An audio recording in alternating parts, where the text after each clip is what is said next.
Дорогие друзья, дорогие коллеги наши, таджикские кинематографисты, грузинские кинематографисты и коллектив киностудии «Грузия Фильм» с радостью поздравляют вас с замечательным юбилеем, 90-летием таджикского кинематографа, рождения таджикского кинематографа. Таджикский кинематограф, фундаментом которого являлась древняя великая история и культура вашего народа, внес глубочайший вклад в развитие современной таджикской культуры. Для нас, кинематографистов старшего и среднего поколения Грузии, было замечательной памятью все встречи, которые проходили в Таджикистане, в Душанбе, когда показывали грузинские фильмы. И также замечательные встречи в Грузии, на разных фестивалях в Батуми, в Тбилиси. Мы не забываем ваши замечательные фильмы.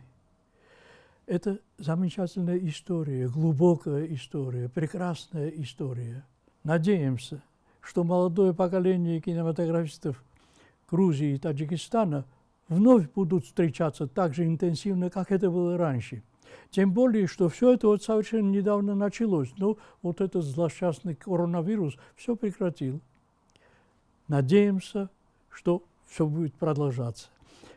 Еще раз разрешите мне поздравить вас с замечательным юбилеем и пожелать таджикскому народу и таджикскому кинематографу новых побед и новых успехов. Я с большим удовольствием приветствую своих коллег, кинематографистов Таджикистана, и поздравляю их, поздравляю вас с такой важной датой, как 90-летие со дня рождения, основания Таджик-фильма.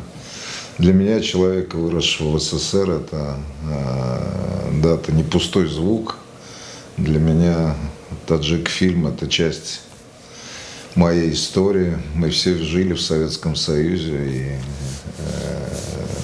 и не делили себя тогда на Таджикистан и Россию. Мы все были советскими кинематографистами и, конечно, всегда с удовольствием радовались успехам друг друга и помогали друг другу. И надеюсь, что эта традиция сохранится и в дальнейшем. Во всяком случае, в моем сердце всегда самые добрые чувства и к Таджикистану, и к таджикским кинематографистам, и, конечно, главной таджикской киностудии. Я желаю вам процветания, успехов, создания современного таджикского кинематографа. И со своей стороны, как директор крупнейшей студии России, готов к сотрудничеству и, если понадобится, поддержке своих таджикских коллег. Желаю всем вам здоровья, удачи, счастья, успехов и всего самого лучшего.